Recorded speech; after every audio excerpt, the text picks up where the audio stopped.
Olá, pessoal, sejam todos bem-vindos e bem-vindas. Hoje eu estou aqui com uma sobrevivente de dois relacionamentos abusivos, dois em um, gente, ninguém merece. Surreal o depoimento dela, onde ela esteve com um rapaz casada por 13 anos, ele narcisista, e a mãe dele, a sogra dela, conseguiu ser ainda pior do que ele. E hoje ela está aqui, dispondo do tempo dela, dando o testemunho dela para ajudar vidas que podem estar passando pelo mesmo que ela já passou. Então, seja bem-vinda, Ana Paula, esse é o nome dela hoje aqui. Ana Paula, muito obrigada. E eu peço sempre que comece, né, contando como tudo isso começou. Como foi que você conheceu o seu ex-marido e como foi a primeira vez que você, né, teve o contato com essa ex-sogra maquiavélica, que é assim que ela descreve, ela já vai além na perversidade, na malignidade. Seja bem-vinda e muito obrigada novamente.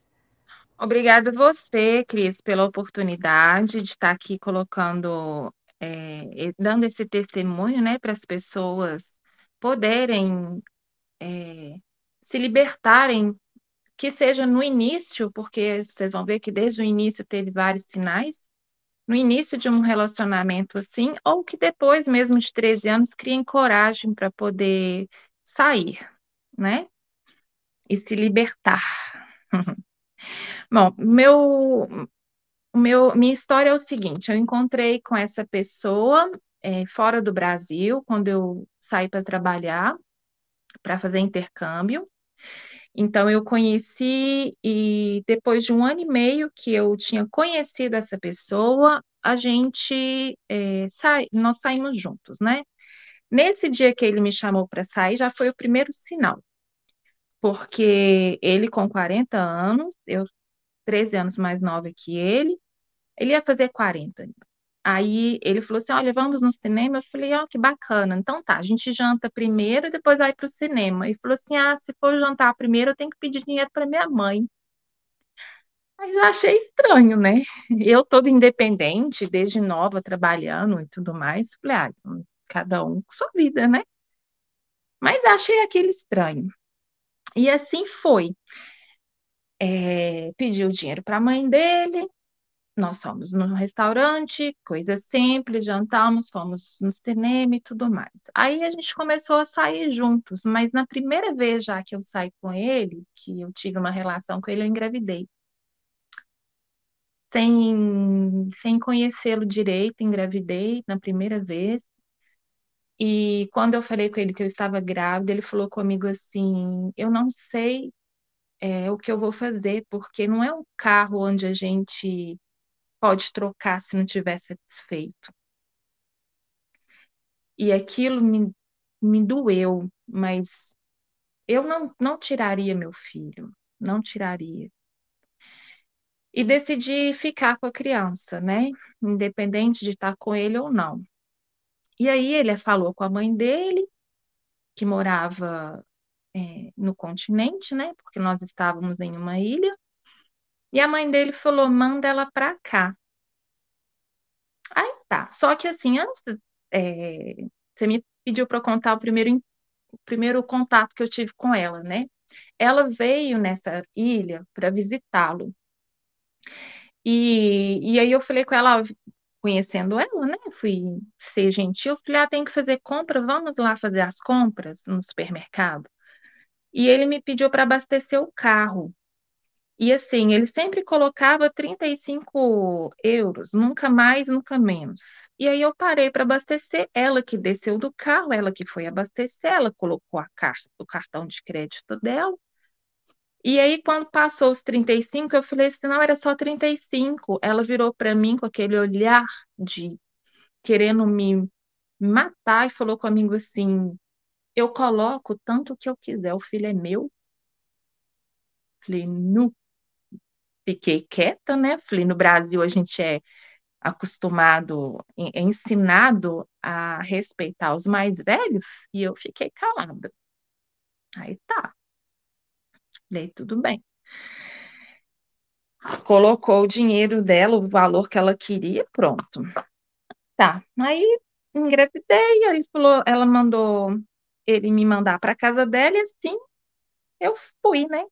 achando que ia ser bem recebida, achando que as coisas iriam entrar nos eixos, e foi só um inferno na minha vida. Você então engravidou e aí você foi morar com a sogra e ele?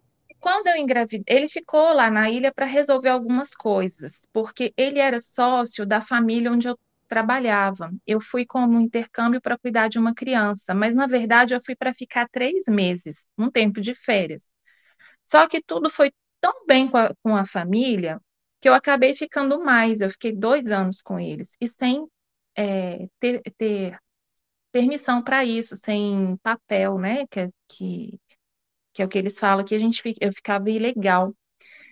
E aí, quando a família viu que eu estava grávida, não quis responsabilidade nenhuma e falou que também não me queria lá. Aí eu fui para morar com a mãe dele, esperando ele acabar de resolver tudo para poder ir lá, né, morar no apartamento onde ele tinha, que era 150, 200 metros da casa da mãe dele. E aí, quando eu cheguei lá, eu falei, tranquilo, acho que tá tudo bem, vamos arrumar um apartamento, vamos sair para escolher os móveis. Eu não pude escolher absolutamente nada, foi tudo ela que escolheu, tudo da cor que ela quis, tudo dela era azul, azul, azul, azul. E eu falava assim, olha, eu não quero nada azul. Era branco ou azul. Aí ela chegava lá com o negócio azul. Eu falei, eu não quero azul. E ela chegava e comprava as coisas azuis. Cismou que queria colocar uma cortina na porta da cozinha. E eu falava com ela, não quero cortina na cozinha, porque cortina na cozinha não, né, gordura, essas coisas. E ela tinha um jeitinho de balançar os ombros, o cabelinho, que era mais curto que o seu, Chanelzinho, empinava o nariz, balançava, virava a cara e continuava com o vendedor. Eu quero aquela cortina lá, aquela lá e aquela lá. E eu tinha que ficar calada, não podia falar nada. Assim também foi para o meu vestido de casamento, que ela que escolheu um vestido cinza escuro, cinza claro. Ela que escolheu os meus sapatos, bailarina sem salto. Ela que escolheu, ela queria escolher as cores das flores, da decoração, tudo rosa choque. Eu falava, não, eu quero creme, não vai ser rosa. E assim foi, sabe? Ela falou comigo assim uma vez: Você não vai me fazer um neto, eu quero uma neta, porque eu nunca tive filha. E eu só soube, do sexo do meu neném quando ele nasceu. Ele se escondeu, não deixou, não se mostrou em nenhuma radiografia que eu fiz, ultrassom, né, que eu fiz, ele só se revelou mesmo na hora do parto. Teve uma parte que você citou, porque a gente conversou antes de vir aqui, né? Ela fez um resumo para mim, contando algumas partes, e eu achei muito interessante. Inclusive, coloquei o título do vídeo, onde você fala que ela ficou com o seu bebê por alguns momentos, ali por alguns, não sei se foi minutos ou horas, e quando você voltou, uma senhora de 70 anos, e você viu ela dando o peito para o seu bebê, como se fosse amamentar o bebê. E aí Isso. você tentou pegar o bebê. Conta essa parte pra gente, por favor. Olha, ele estava com quase 5 meses, mais ou menos. Eu deixei ele com ela nem 5 minutos, porque a gente morava num apartamento, ela fez a gente mudar desse apartamento e morar em cima da casa dela. Aí eu deixei ele, o bebê, nos braços dela e falei, olha, vou buscar alguma coisa lá em cima. No que eu subi e desci de novo, eu cheguei, ela estava com ele no peito dela. Aí eu olhei incrédula, uma senhora de 70 anos. Eu olhei incrédula. Ela olhou para mim e falou assim: ele estava com fome. Eu peguei o meu filho, subi, eu não consegui falar nada, nada. E quando eu contava essas coisas que ela fazia para o meu marido, ele não acreditava. Ele não acreditava. Ela era muito manipuladora, muito, muito cínica. Ela fazia tudo pelas costas, me tratava bem na frente dele e mal por trás. Quando meu filho nasceu, ele era uma criança que ele não dormia. Ele dormia 20 minutos de manhã, 20 minutos de tarde, 20 minutos de noite. Isso me cansou muito. Isso foi muito difícil para mim. Isso, assim, até 1 ano de idade. Ele me deixava 48 horas sem dormir. Que a gente teve um problema no parto, né? Então, acho que isso acarretou um medo de separar, de separação. E teve uma outra cena que você falou que aconteceu, que ela pegou o seu filho do seu colo falando que você não era uma boa mãe, e aí você E tentou pegar e ela ficou fugindo com o seu filho no colo. Como é que foi isso? estava, na cozinha e tinha uma mesa redonda e eu lavando a louça para ela. Aí ela pegou meu filho no colo, ele já estava na idade de ficar durinho para você segurar ele em pé. Aí ela pegou, abraçou ele, falou comigo assim: Você não sabe o que é ter filho. Eu olhei para ela e falei assim: Sei, é meu filho. Não, você não sabe o que é ter um filho. E agarrava, abraçava ele. E eu falava assim: Eu sei o que é ter filho. Não, você não sabe. Eu enxaguei minha mão, sequei na minha roupa e fui para pegar meu filho. Ela não me dava. Eu tive que correr atrás dela, dando voltas na mesa redonda. E quando eu consegui, eu tive que arrancar meu filho dos braços dela e subir correndo, correndo. Gente, imagina que loucura, que desespero e a vontade de dar nessa velha, né? Dar uns tabefes, sua velha se coloca no seu lugar, rabugenta. Deus me Ó, perdoe, que é isso, gente? Você me contando, eu falei, tinha que gravar, tinha que, porque nessas situações, só gravando mesmo para a pessoa acreditar, né? E ainda assim, eles são capazes de desmentir na sua frente, mesmo você sim. mostrando lá o áudio com a voz deles, né? É impressionante, gente. Quando eu conto, as pessoas não acreditam, mas ela é capaz de muita coisa. Muita. Uma vez, Cris, eu peguei meu filho, bebezinho, e fui sair com ele, coloquei no carrinho e fui dar uma volta no supermercado, que era do lado de casa. Só que assim, quando eu desci, fui no supermercado e voltei, já tinha assim, umas 10 ligações dela. Aí eu retornei, preocupada, falei, o que que aconteceu? E eu falei, não, desci, né? Fui dar uma volta com ele, mas você tem que me pedir a permissão para sair com ele. Eu falei, ah, tá, tem que pedir permissão. Mas assim, ela era desse jeito, mas ele também era assim, porque uma vez eu grávida, eu passei em frente uma pracinha com ele, eu falei, nossa, que pracinha linda, eu vou poder trazer o neném quando nascer aqui para passear. Ele falou, ele virou na maior naturalidade e falou comigo, ah, isso você tem que ver com minha mãe. São coisas que eu não consigo entender.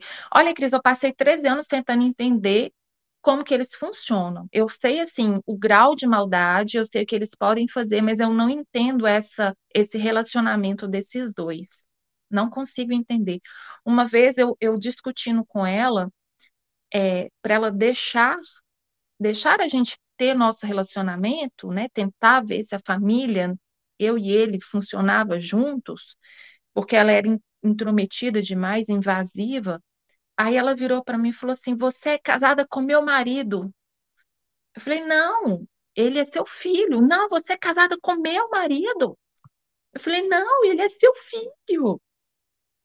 Não, são coisas bem loucas, loucas. Isso é interessante, porque algum complexo que eu não sei, de repente alguém que vai assistir aqui o vídeo tenha esse conhecimento e possa aí colocar nos comentários, mas tem algum tipo, tem aquele negócio de complexo de Édipo, acho que tem algum tipo de complexo nessa parte aí em relação a mãe e filho, Hum? porque você pode ver que o bebê é como se fosse filho dela com ele também, é como se fosse, é surreal, porque ela estava amamentando, como se fosse o próprio filho dela, loucura isso. Eu falei assim: ela sempre me olhou e ela sempre fez as coisas de uma forma que ela queria me destruir para ficar com os meus filhos e ele, Exato.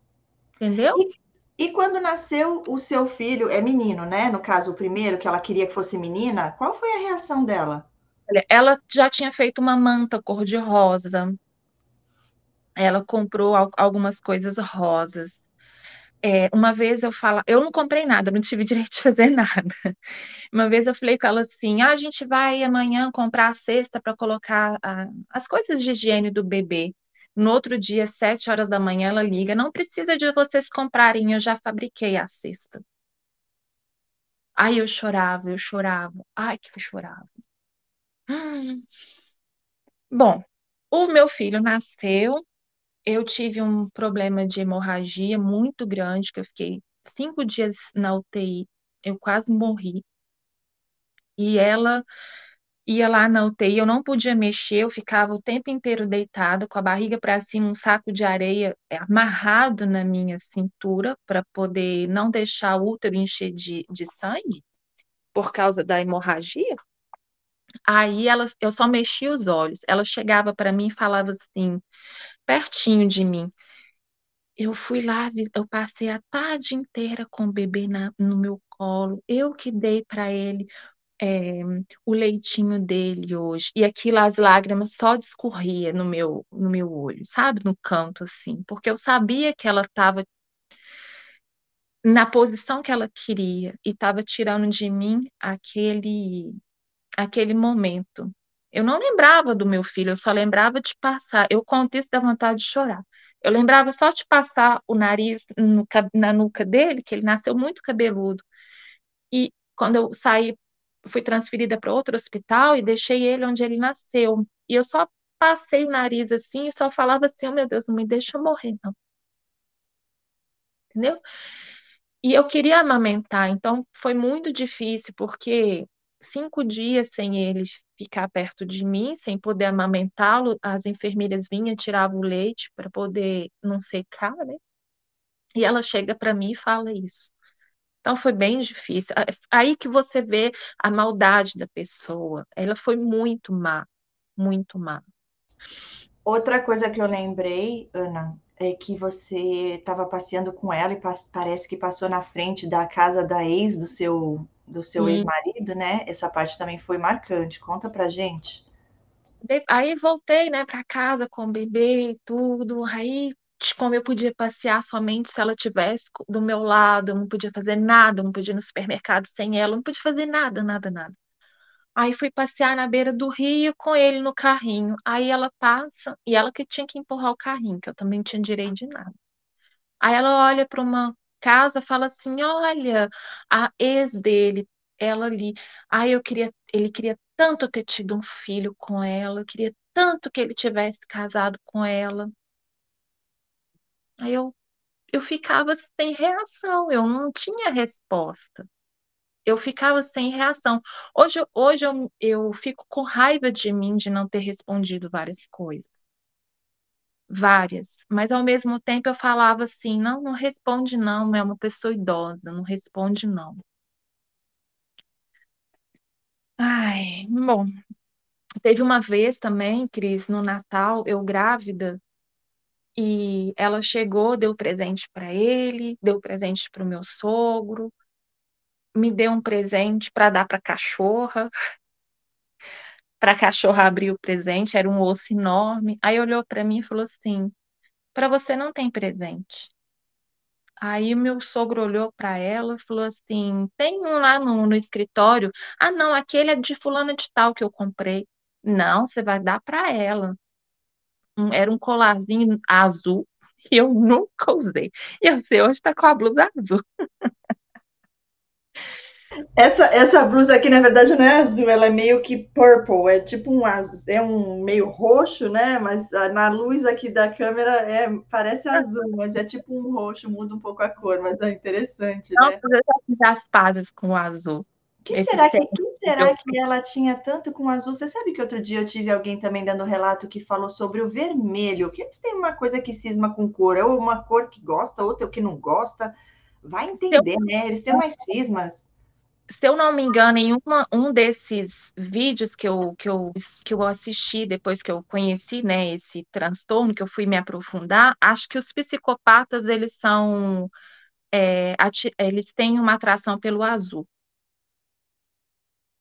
Eles têm. Nunca ouvi falar, viu? Eu acho que eu vou tirar essa. Era Tá uma repreendido, rua. tá repreendido. E ela falava comigo assim, não pode usar verde, não pode ter nada verde em casa. Eu brasileira, não vou ter verde e amarelo em casa. Verde e amarelo é minha alma. Uhum. Gente, agora você falando, eu me lembrei de uma coisa que eu conheci um rapaz, inclusive ele é até jovem, tá? E ele chegou a me falar que ele era narcisista num dia desses testes que eles gostam de saber para ver qual vai ser tua reação, né? E ele Uhum. falou que não gostava de verde. Agora eu fiquei pensando, que interessante, por que será? Não sei, parece que para ela falava que trazia, dava má sorte, azar. Uhum. Verde é esperança, né? É coisa que eles não têm. Deve ser isso, eles não querem, ficam com raiva de quem tem. Eles não têm sentimentos nenhum. Cris, eu fico impressionada. Eu sou muito sensível, hipersensível. Eu consigo sentir ondas negativas e ondas positivas. Eu entro numa clínica veterinária, eu choro, mas é porque é muita emoção boa, sabe? E eu não consigo, dar aquele calor, eu começo a chorar, eu tenho que sair, porque é muita energia boa. E esses narcisistas, eu vejo também, eu vivia com dor de cabeça, muita, muita, muita. Eles sugam tudo que você tem, suga, suga. Não tem nem um pingo de sentimento. Nada, nada, nada. Ela tem sentimento por ele e ele por ela. Essa relação dos dois, eu ainda não consegui explicar. Para mim é realmente marido e mulher, homem e mulher, uma relação de homem e mulher que Gente, não tem explicação. O meu filho, em 2021, Natal de 2021, hoje ele tem 14 anos, e ele falou: Mãe, eu passei lá para desejar Feliz Natal para eles. Estava lá a mesa. Ela colocou uma mesa redonda, montou igual mesa de restaurante, um prato na frente do outro, à luz de vela. Falou assim: Mãe, tudo apagado, só tinha velas acesas para os dois jantarem juntos. É uma coisa assim impressionante, impressionante. olha, doentio isso, e aqui eu tenho algumas perguntas para fazer. Você falou então ela era casada, ele era o único filho? Tinha irmãs, irmãos? Ó, talvez a história toda dela com ele venha aí. Ela era casada, tiveram um filho, tudo bem, tiveram um segundo filho que morreu com 6 meses de idade. Esse filho morreu, ela quis engravidar o mais rápido possível e teve um filho 3 meses depois, que no caso foi meu marido. Só que assim, ele com o irmão dele, eles não têm ligação nenhuma, vínculo nenhum.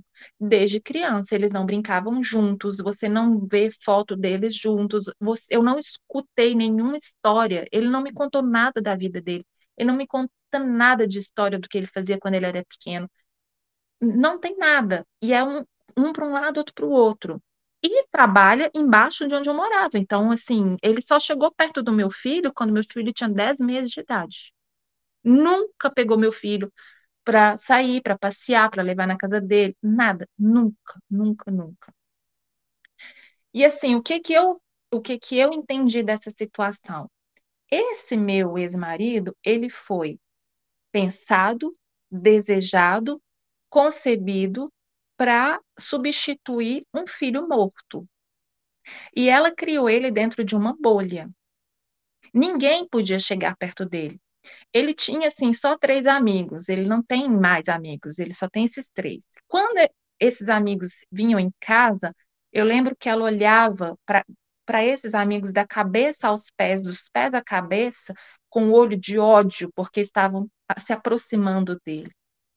Ela não gosta de ninguém que se aproxima deles, de ninguém. O outro não é casado, não tem filho, é mais velho que ele. Os únicos netos são os meus.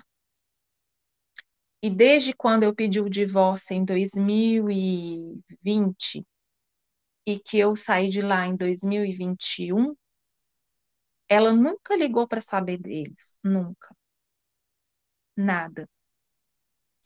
O meu filho mais velho se parece muito comigo. Ele é moreno, ele puxou a minha cor.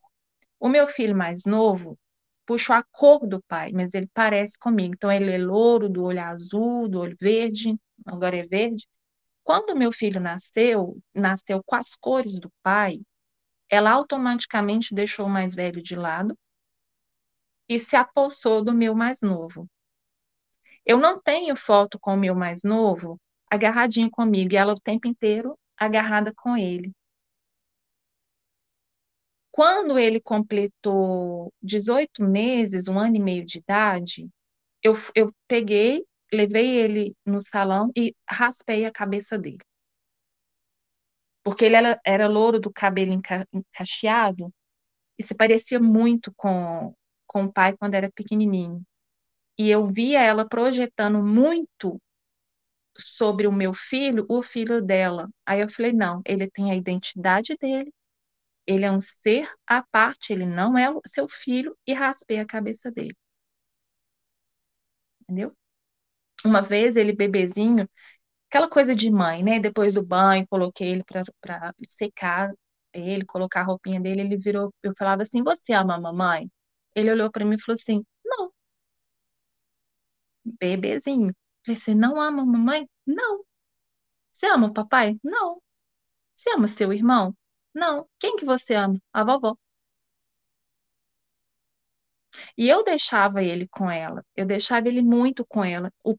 O pequeno, o mais velho, eu não deixei com ela sozinho mais, né? Mas depois que o meu sogro faleceu, eu acolhi ela em casa novamente, porque a gente ficou vários anos sem conversar. Eu acolhi ela em casa novamente e é, o meu filho nasceu e ela foi mais presente na vida dele. E algumas vezes ele vinha e ficava querendo me beijar na boca. E eu ficava assim, gente, mas eu não beijo o pai dele. A gente não tinha nenhuma intimidade, a gente não tinha nenhuma relação, nenhum carinho, nenhum. A gente só vivia junto na mesma casa.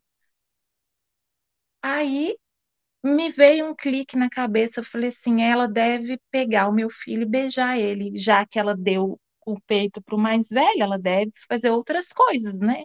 E também não deixei mais com ela. Não deixei. Gente, doentio, hein? Agora que eu lembrei que você falou que ela queria que você tivesse filha mulher porque ela não teve filha. Entendi. Eu tive dois filhos. E engraçado que desde pequenininho eu sabia que eu ia ter dois meninos. Eu sabia.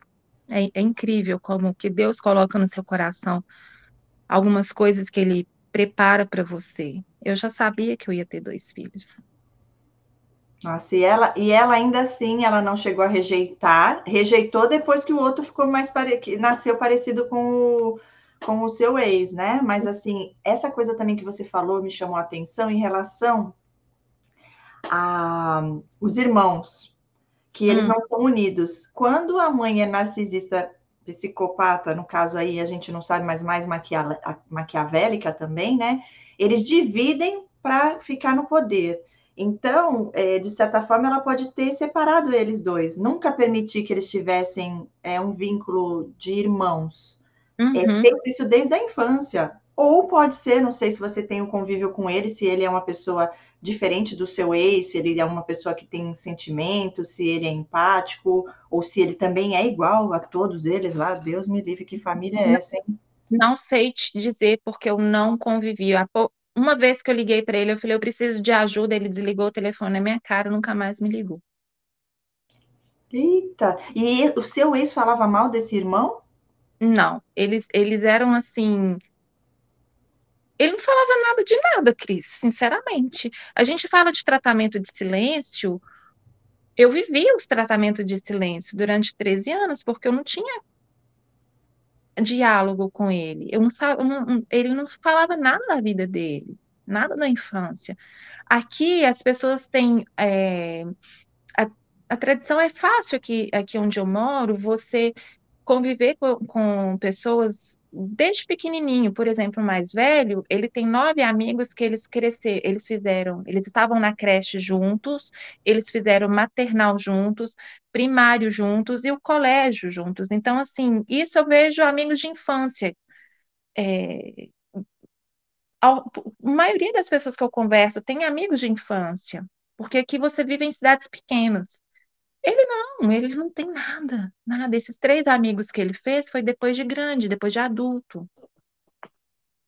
Você comentou que ele é 13 anos mais velho do que você. Você sabe dele, por acaso, já ter tido algum outro casamento antes do seu? Se ele teve filhos com outra pessoa ou foi o primeiro casamento com você?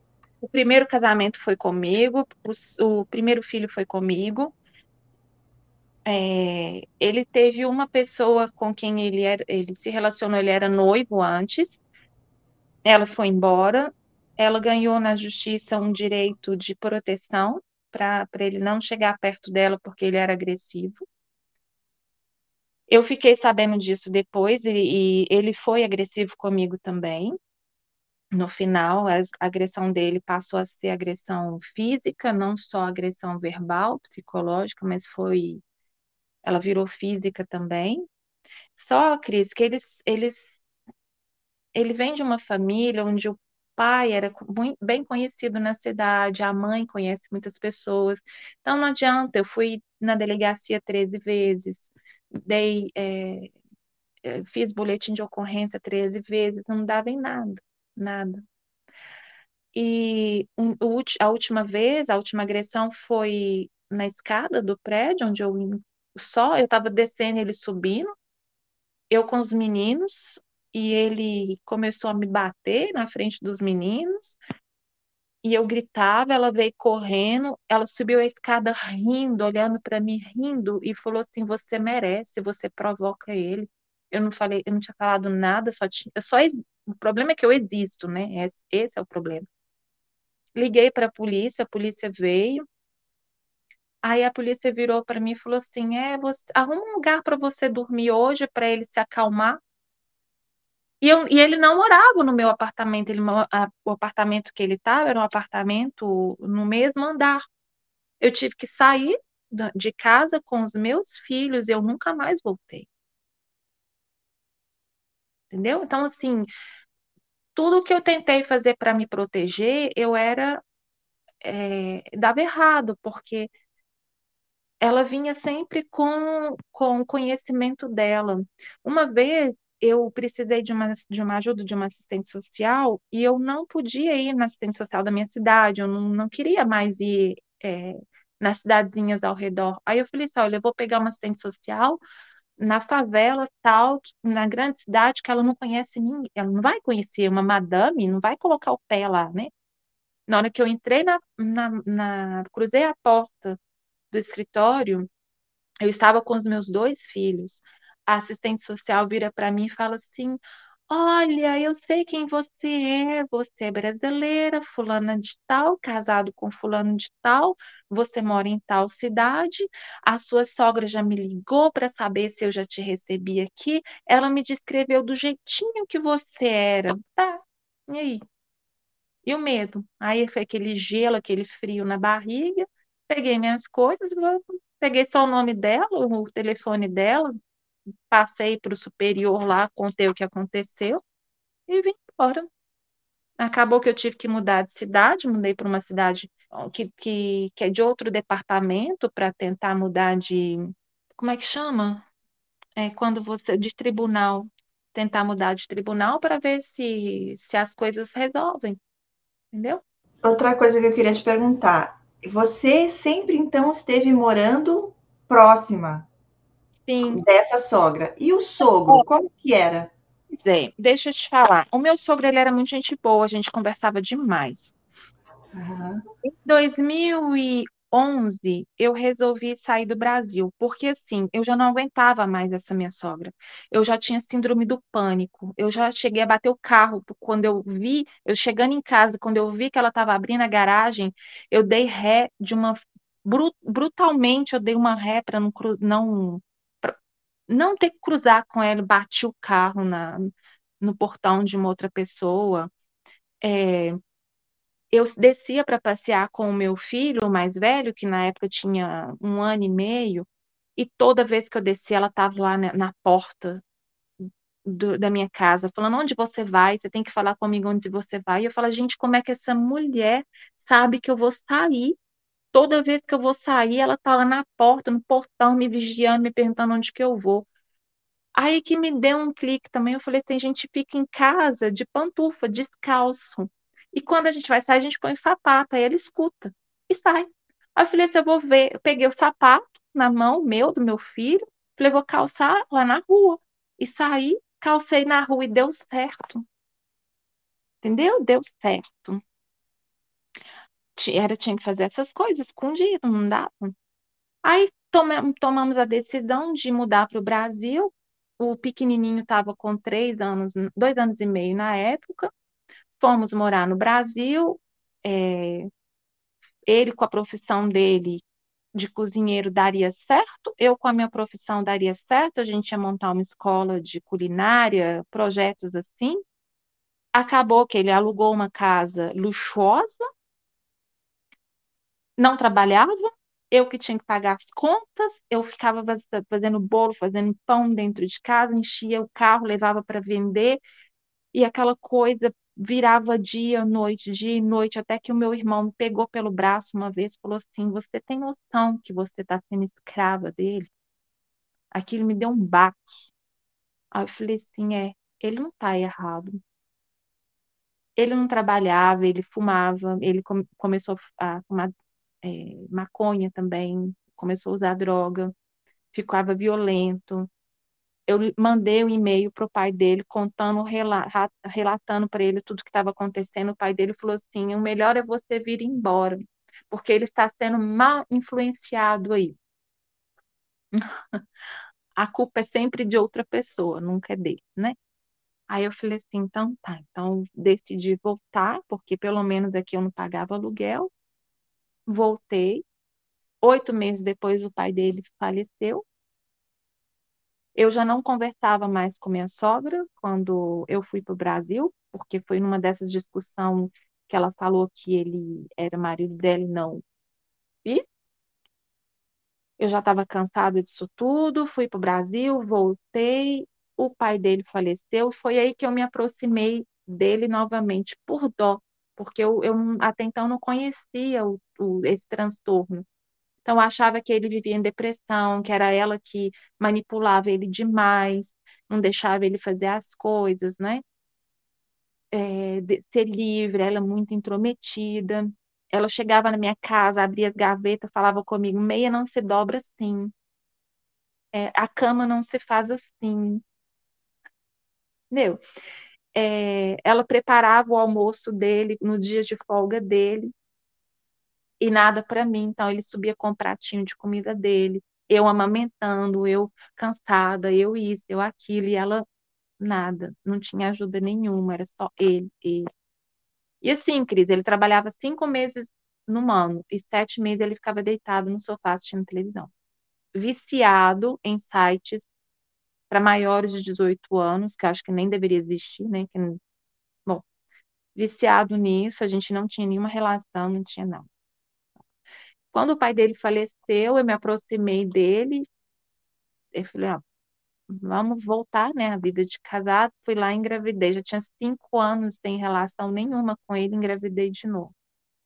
Que aí nasceu o segundo filho com a cara dele. E a gravidez, as duas gravidezes, eu não tinha nenhum apoio dele. Ele nunca colocou a mão na minha barriga.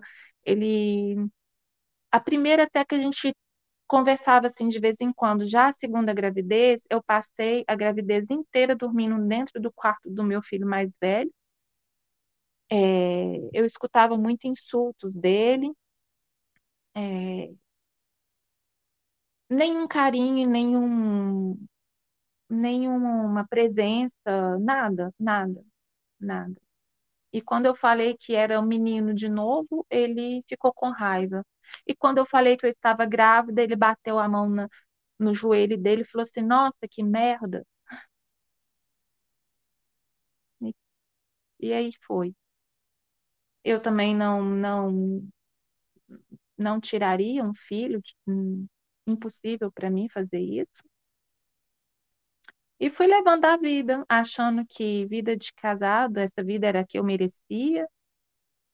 Eu cheguei à conclusão, assistindo seus vídeos, que você fala muito da dependência, né? Que a gente tem, dependência emocional. E eu cheguei à conclusão que eu não precisava de amar ninguém. Eu só da pessoa me amar, me acolher do jeito que eu fui acolhida, entre aspas, né? Me dar um teto e tudo mais, era o suficiente. É triste, mas a gente aprende. A gente aprende muito com seus vídeos, muito com os relatos das pessoas, né? Aí depois por exemplo, eu vi que para mim que a pessoa me amasse era o suficiente, eu não precisava amar. E aí eu compreendi por que que a maioria dos meus relacionamentos eram assim, com pessoas que eu não gostava, que eu não amava. A maioria era relacionamento abusivo. Agora cabe a mim procurar mudar isso, né? Fazer uma terapia para me amar. Mas só o fato de entender já é libertador. Libertador. Deixa eu falar aqui algumas coisinhas que você falou que eu observei e mais outra coisinha que eu lembrei que você também me contou, que eu quero que você conte aqui para o pessoal também. Importante. Uhum. Bom, você então morando fora do país, com essa família disfuncional, não estava mais suportando, decidiu ir embora para o Brasil. Ele foi. Como é que foi a reação dessa véia doida quando ela soube que o marido dela estava indo embora, né? O filho, o marido dela estava indo embora. Meu pai. Foi essa reação dela, uma das conversas foi essa, que eu falei, não, mas a gente vai tentar a vida. Não, não vai. Você é casada com meu marido. Eu lembro direitinho que eu falei com ela que ia ser bom para nós dois, que eu queria voltar para o meu país, que eu não tinha intenção nenhuma, quando eu saí do meu país, eu não tinha intenção nenhuma de morar fora. Eu tinha, assim, intenção de aprender o idioma e voltar. Eu nunca quis ficar longe da minha família. Nunca quis. Hum, E ela ficou furiosa, furiosa, furiosa. Então, assim, olha, Cris, você quer saber de uma coisa? Eu acho que não deu certo no Brasil porque essa mulher deve ter feito alguma coisa de ruim, entendeu? Porque tinha tudo para dar certo. Eu te falo, eu sou uma pessoa muito talentosa, questão artística. Eu tenho assim um dom para arte. Eu faço bolos maravilhosos, deliciosos. Então tinha tudo para dar certo, tudo. Mas não deu, deu tudo errado. Você imagina, há 10 anos atrás eu falava assim: olha, vamos fazer aqueles macarrão para vender. Ah, não, não, não vai dar certo, não vai dar certo. Hoje eu vejo pessoas ganhando 15 milhões por ano, só fazendo só isso. Vamos montar uma escola de culinária aqui, nesse jardim lindo, maravilhoso, dessa casa luxuosa que você quis escolher. Não, eu quero uma escola boa, uma coisa grandiosa, entendeu? Não deu certo. A gente tinha tudo para dar certo se ele fosse uma pessoa batalhadora, mas não deu. Não deu porque eu acho que tem alguma coisa mais forte atrás disso. Não tem explicação. Sim, é quando a gente entra na parte espiritual, né? Você sabe se ela tinha religião? Alguma vez ela falou sobre Deus com você? Olha, E como... ela vivia dentro da igreja católica. Uau! Ela vivia dentro da igreja católica.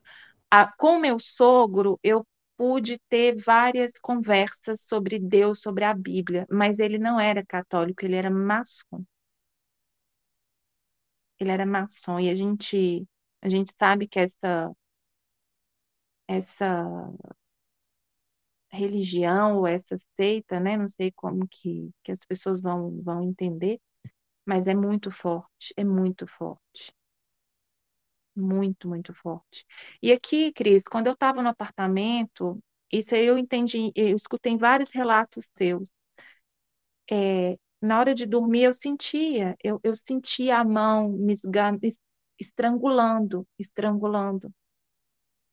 Eu senti, puxava a minha coberta, sabe, o meu edredom, jogava no chão. Várias vezes me jogavam para fora da minha cama, me empurravam. Eu via vultos passando. Eu escutava meu nome sendo chamado várias vezes. Eu escutava saltos. passos dentro de casa. Eu falo que eu escutava mesmo, mesmo. Eu sentia quantas vezes eu acordei sufocada com aquela mão agarrada aqui no meu pescoço. Quantas vezes eu acordava, eu sentia a presença forte ali. Eu abri o olho, eu estava gelada. Eu só sentia a mão me empurrando, eu caía no chão. E fala um pouquinho da sua fé, né, em relação se você frequentava alguma igreja, se você ia junto com essa sogra na igreja católica, ele que era maçom também ia na igreja com ela, o filho ia também. Como é que era essa parte assim na família em geral, incluindo você? Olha, eu sou de uma outra religião, eu tenho uma fé enorme, porque eu falo, se não fosse Deus, se eu não sentisse essa presença maravilhosa, esse amor de Deus, esse cuidado dele com a gente, eu já teria colocado fim na minha vida várias vezes, várias. Uma vez eu estava de carro e eu olhava o caminhão na contramão e falava assim: é esse? Eu tenho que acelerar e virar quando o volante?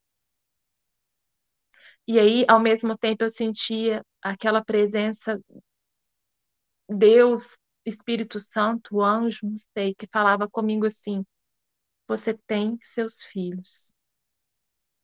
E aí, aquela ideia passava. Eu fui uma pessoa que eu senti várias vezes a presença de Deus, eu já senti uma luz, eu já vi uma luz atrás de mim e as vozes de Deus falando assim comigo: confia no Senhor, confia no Senhor, confia no Senhor. Eu já pedi orações para as pessoas em momentos tão difíceis da minha vida, de madrugada, que eu consegui dormir e no outro dia eu acordava, eu falava assim: obrigado, Senhor, porque você enviou anjos para tomarem conta de mim, para orarem por mim. E parecia que Deus passava a mão e tirava aquela dor, tirava aquela vontade de você acabar com sua vida. Com a sua vida não, você quer acabar com a dor que você está sentindo. Eu já tive vários sonhos, várias revelações de Deus, visões assim, incríveis. Uma em 2017, por exemplo, quando eu separei a primeira vez desse meu ex-marido, eu saí de casa sem nada. Eu dormia no chão com meu filho mais velho, pequenininho, no berço, que tinha 1 ano e meio na época. Aí eu chorava muito, eu sofria muito, porque para mim casamento era coisa sagrada. E eu deixei um casamento por mentiras dela. Um casamento disfuncional, onde eu não era feliz, mas eu achava que eu ia estar pecando se eu separar. Aí Deus me mostrou num sonho dois rapazes, um conversando, falando assim: olha, eu tô limpando essa casa, era a casa dos meus pais, eu tô limpando aqui, tô limpando ali, a casa cheia de verme. E o dia que eu vi uma foto desse rapaz, eu tremia toda. Eu falei com a minha irmã: olha, eu conheço, é esse o rapaz do meu sonho. E ela falou assim: é ele que dá estudo bíblico aqui em casa toda sexta-feira. Nesse grupo que ele criou, várias pessoas já foram batizadas. Em 2019, eu tive a oportunidade de conhecer ele. Era a mesma voz do meu sonho, o mesmo tamanho, a pessoa ali. Era incrível. E uma outra pessoa também que estava nesse sonho meu, eu sabia descrever ela, mas eu não conhecia. Eu falava com minha irmã: olha, ele tem tais características, parece com o nosso irmão. E ela me mandava fotos de pastores e nada, nada. No final de 2020, no meio dessa tormenta que eu estava vivendo, eu conheci uma pessoa que encomendou um bolo, conheci uma pessoa, e hoje é a pessoa com quem eu divido a minha vida. E me foi revelado depois. Eu falo, eu choro porque foi muito forte. Quando eu conheci ele, eu não vi ele, essa pessoa do meu sonho. Só depois do dia que eu comecei a amar ele, que foi também uma coisa linda que Deus colocou no meu coração, que aí me foi revelada a pessoa do meu sonho. Parece que Deus falou comigo assim: olha, minha filha, aquilo ali está guardado para você.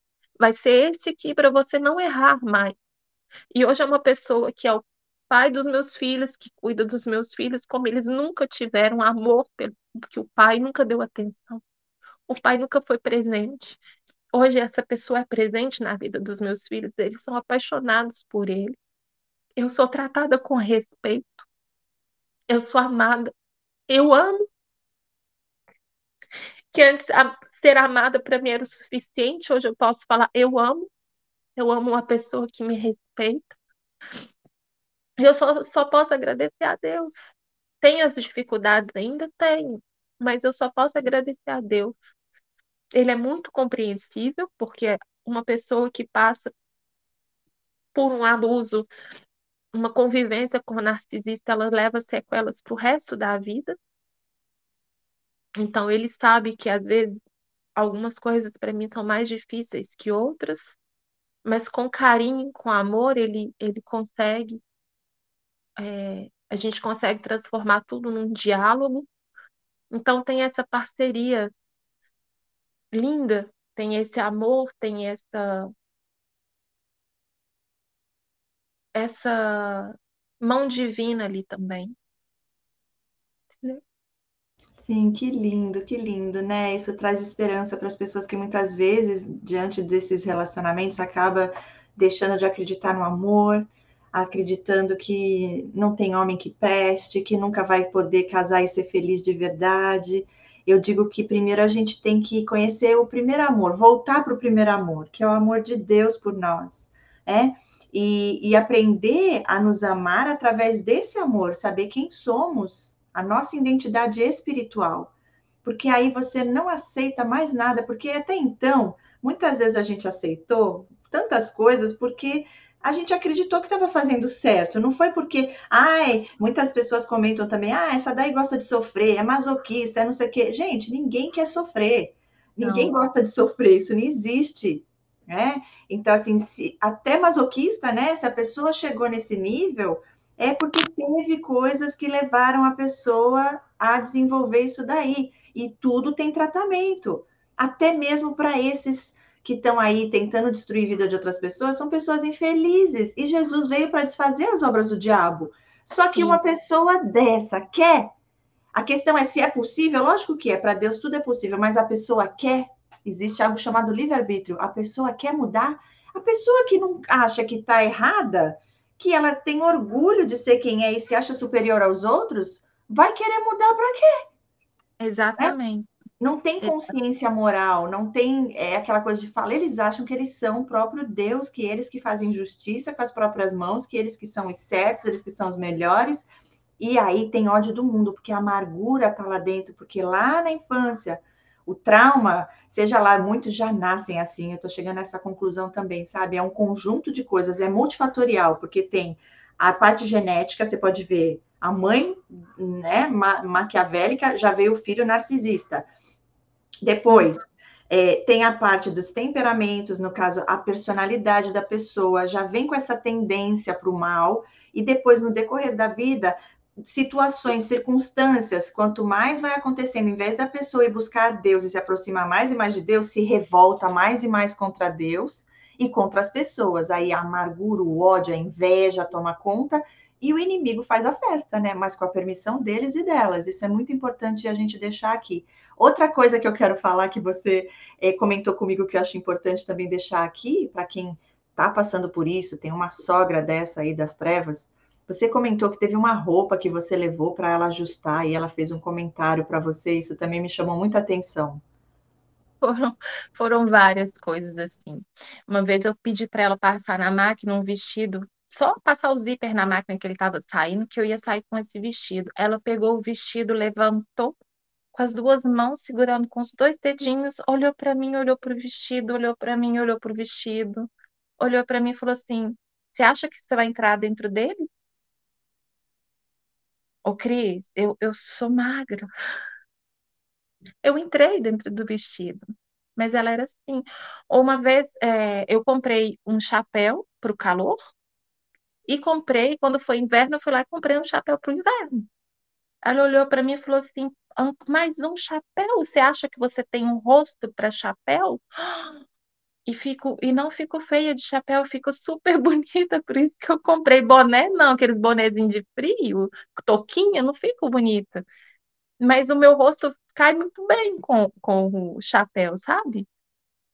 Mas era tudo inveja. Uma vez eu fiz um quadro de 1,5 m por 1 m, todo em tecido. Eu costurei à mão um palhaço. E toda a roupa do palhaço foi retalho costurado à mão. E ele brincava com bolas. E cada bola, eu coloquei uma letra e no final era assim, traduzindo, era obrigada.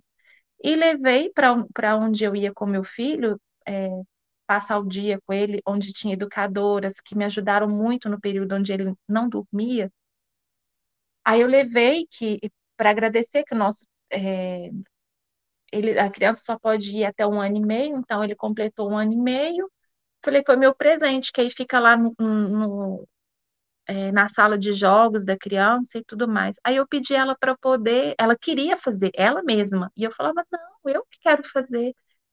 Mas era aquela disputa, que ela sabia fazer melhor que eu. Aí eu falei, não, eu quero fazer, e fui costurando na mão, costurando na mão. Como ela insistia tanto, eu deixei a gravata para ela costurar. Eu falei, não, então tá aqui, costura a gravata. Ela acabou com o meu quadro. Acabou. Acabou, ela tirou, ela desfiou os tecidos todos do que eu já tinha costurado. E eu chorava, eu chorava, eu chorava. Eu só sabia chorar com as coisas que ela fazia comigo. Só chorava.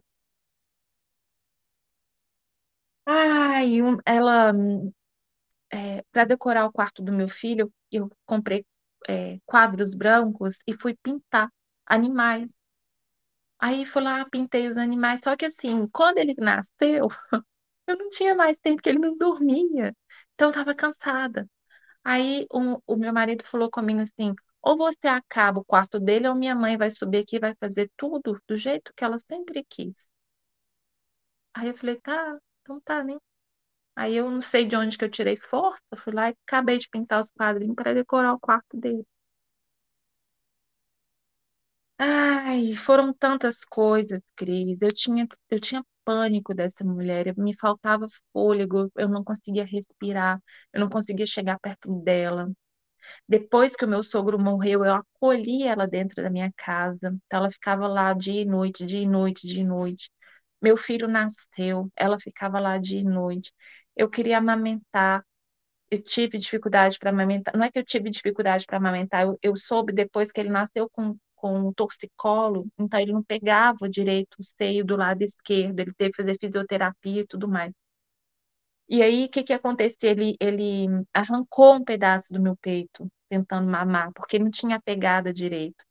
E ela lá na minha casa, eu queria ficar à vontade, não podia. E eles, para me humilharem, Cris, me humilharem, eles faziam eu sentar à mesa, sem roupa da parte de cima, porque eu não podia colocar nenhuma blusa, nada. E eu ficava lá sentada à mesa, esperando eles acabarem de jantar ou de almoçar. E aquilo, as lágrimas escorriam, escorriam, escorriam. Que coisa é essa? Que coisa mais estranha? Eu não estou entendendo. Você não podia pôr uma blusa porque estava com o seio machucado ou porque eles não deixavam? Não entendi. Estava machucado. Aí o que que eu fazia? Eu não queria ir para a mesa, porque eu não queria ficar na sala daquele jeito, eu não queria. é, Eu queria estar na minha casa, mas na minha casa, sabe? Sem uma terceira pessoa ali na minha casa. Mas não. E aqui você tem que sentar à mesa para almoçar, você tem que sentar à mesa para jantar. E eu era obrigada a sentar à mesa. E eu não podia colocar nenhuma roupa, porque aquilo me doía. E era aquela vergonha. Eu sou super tímida. Muito. E eu tinha que fazer, eu tinha que sentar, porque senão era pior, era gritos, era ofensas, era humilhação maior ainda. Eu não queria que o mais velho, que na época estava com 5 anos, escutasse os gritos e aquilo. Eu sentava por obrigação, tipo assim, sentei, todo mundo comeu, ótimo, agora eu posso levantar e sair, entendeu? Gente, surreal. Eu lembro que você comentou comigo que ela era muito cínica, né? Você até falou que gostaria de fazer um vídeo para você poder expressar, né, para as pessoas poderem sentir de verdade como era esse cinismo, esse sarcasmo dela na maneira que ela falava com você. Cris, o que mais me marcou foi um dia eu estava chegando da terapia. lógico, a gente, né, nós, pessoas sadias mentalmente, lotamos os consultórios por causa dos ruins loucos que andam por aí. E aí eu fui fazer terapia, aí um dia eu chego da terapia, ela estava com os meus filhos, aí eu virei para ela e falei assim, olha, você pode ficar com eles para mim um minutinho para eu poder tomar um café com a mãe de uma coleguinha, que eu não tinha direito também de ter amigos não, tá? E na escola do mais velho, essa pessoa me chamou para tomar um café. Aí ela virou para mim e falou assim: não, você não vai sair, não. Mulheres da minha família não saem. Eu não estou de acordo, eu tenho certeza que meu filho também não estará de acordo.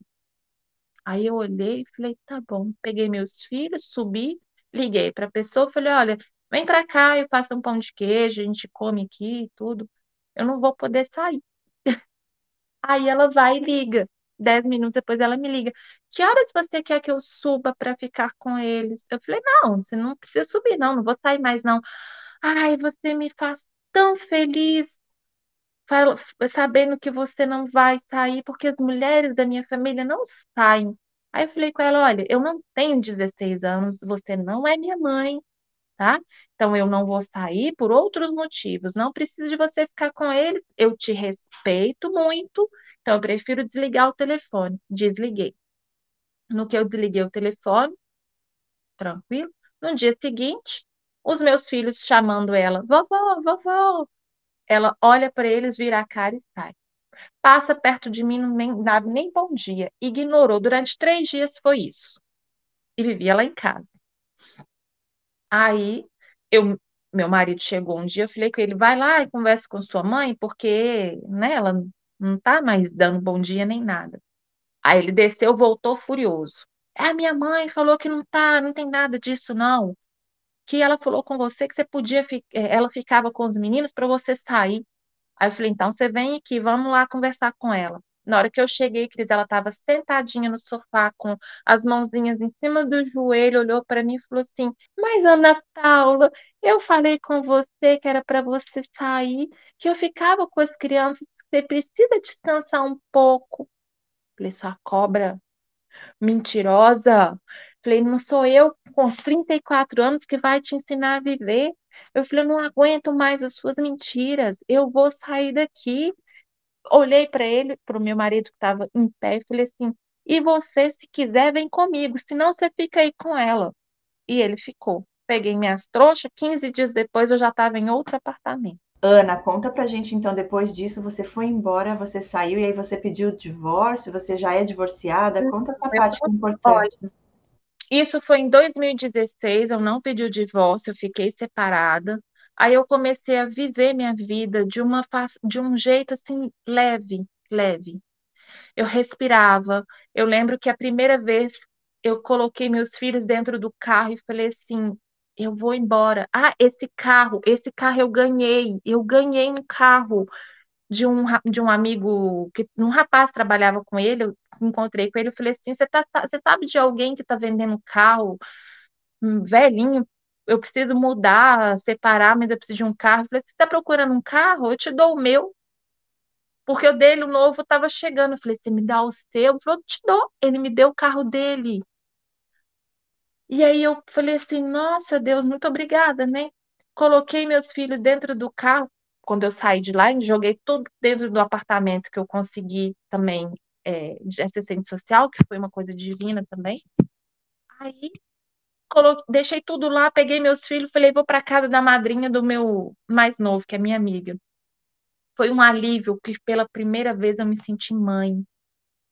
Pela primeira vez eu não tinha ela ali me vigiando, querendo saber onde que eu ia, o que eu ia fazer, pedindo autorização para ela, pedindo ela para me levar para os lugares e tudo mais, foi uma libertação.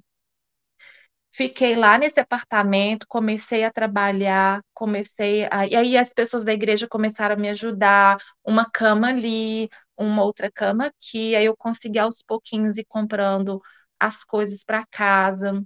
Então eu trabalhava nas escolas como ajudante de crianças com deficiência, trabalhava nas escolas durante a semana e fazia as minhas encomendas durante o final de semana. Então me virava muito bem, não precisava dela para nada, dele para nada, nunca deu uma pensão. E aos pouquinhos ele foi voltando, voltando, voltando. E um dia, no Dia dos Namorados aqui, ele me mandou uma mensagem, falou assim: vamos, jantar juntos? Falei, ah, vamos, né? Aí consegui uma colega para ficar com meus filhos. Aí me coloquei um vestido. Quando ele chega em casa, ele olha para mim e falou assim: você vai desse jeito? Você tá parecendo uma cortina na frente da minha amiga. Aí eu olhei para ele e falei assim: tá ruim? Vou trocar. Aí eu fui lá e troquei. Ele nunca, nunca nada estava bonito para ele. Eu não podia usar o cabelo longo, eu tinha que cortar o cabelo, porque, segundo ele, eu não tinha idade mais para isso, para usar cabelo longo. Eu não podia me arrumar, eu não podia passar, eu não tinha perfume. Eu vivo num país do perfume, eu não tinha perfume. Eu não podia fazer nada, nada. Uma vez uma amiga dela falou assim: Nossa, seus filhos são tão bonitos, por que eles não casam? Isso eu já casada com ele, né? Ela me contando. Aí ela falou que virou para a amiga dela e falou assim: Pra quê? Para arrumar problema para a vida deles? Isso ela me contando, eu casada com ele. Você chegou alguma vez, Ana, a confrontar essa sogra e esse marido? Porque assim, eu falo por mim, cada caso é um caso. Eu gostaria até de entender, que não vai dar tempo hoje, de entender um pouco da tua criação também, para ver da onde vem a codependência, se foi da sua mãe, do seu pai, que normalmente vem lá da sua criação. Porque eu, por exemplo, eu também tive, né, os meus traumas e tudo mais, mas isso é um tipo de coisa, por isso que eu falo que eles analisam, eles vão estudando até onde eles conseguem ir, porque comigo, por exemplo, se falasse assim comigo nesse sentido, eu não sei, na hora eu acho que eu ia falar, então não vamos, olha que tá parecendo uma cortina, olha para você, aí eu já ia falar alguma coisa dele, que eu sou meio reativa, né? Mas Uhum. assim, eu lembro que eu tive um namorado, que ele era grandioso, inclusive, e ele se achava. E ele tinha inveja de mim. Eu demorei para entender que para mim isso não era possível, porque não existe isso na minha vida. Ter inveja do parceiro que você está namorando. E ele competia comigo. Hoje eu vejo que ele competia comigo. E, tipo assim, quando eu estava bonita, bonita eu digo que eu estava com alguma roupa que chamava mais atenção, que as pessoas me elogiavam. Ele falava que eu estava vulgar, que eu queria aparecer e não estava nada vulgar, não estava mostrando nada. E ele sempre de camisa mostrando os braços dele, né? Que ele se bombava todo para ficar o fortão, todo traumatizado, que disse que teve bullying porque ele era um palito quando era pequeno. Enfim, eu também fui traumatizada por causa disso, que ficava, eu era uma magrela também, tive vários apelidos, mas e aí? Eu tentei fazer algo para eu poder engordar, para eu me sentir melhor comigo, mas eu nunca deixei de me amar, enfim, eu nunca fui jogar isso contra outra pessoa para me fazer sentir melhor comigo. Eu busquei os meios para mim, sem prejudicar ninguém, né? Você vê que o problema nele está no caráter. Então, eu lembro que esse meu ex falava isso para mim, insinuando que eu estava me vestindo como uma vagabunda, desse Uhum. jeito. E eu falava para ele: um dia você vai arrumar uma que vai usar gola alta, calça até o chão, e aí ela vai te trair e tu vai, não jogando praga não, mas querendo dizer para ele, isso não quer dizer nada, porque eu não Uhum. tô com gola alta e cobrindo tudo, você vem dar a entender que eu estou como uma pessoa vulgar. Eu não sou vulgar, o meu caráter não é esse, eu não tenho essa personalidade. Então, assim, ele eu tentava usar isso para me diminuir, porque ele estava sentindo inveja de mim pelas pessoas estarem olhando para mim e me elogiando e não ele. Uhum. Olha, ele, eu vou te falar a verdade, ele é um cara muito feio, o estilo que eu nunca gostei, colorido, louro, do olho azul, nunca gostei. Ela é muito feia, ela parece um cachorrinho raivoso, aquele o mais feinho possível, e eu amo cachorro, mas ela é bem feia, ele é bem feio. Eu não, nunca me achei bonita, mas eu não sou feia, não sou. E eles sempre tiveram inveja de tudo, da minha energia, dessa gentileza que eu tenho, essa educação que eu tive da minha mãe, é, essa, essa bondade de Deus no meu coração. Então, assim, acho que isso tudo eles tiveram em muita inveja, essa garra que eu tive de cruzar o oceano para ir atrás dos meus sonhos e hoje eu tive que abandonar todos os meus sonhos. Eu não posso nem voltar para minha casa, porque enquanto os meus filhos forem menores, eu tenho que ficar aqui. A justiça não deixa ele chegar perto dos filhos mais, porque viram tanto que ele é nocivo. Pelo menos isso, graças a Deus, eu consegui provar na justiça. Mas ele ainda tem autoridade sobre as crianças no papel. Então, eu não posso ir embora para o meu país, ir embora para minha casa. A única coisa que me faz feliz aqui é essa pessoa com quem eu vivo hoje, que acho que se não fosse ele também seria bem difícil. Mas ele também sabe que se um dia me derem autorização, eu vou. Ele sempre soube disso. E ele fala: nesse dia nós decidiremos se eu vou junto ou se eu fico. Entendeu? Sempre fui muito clara com ele nas minhas decisões, nas minhas vontades.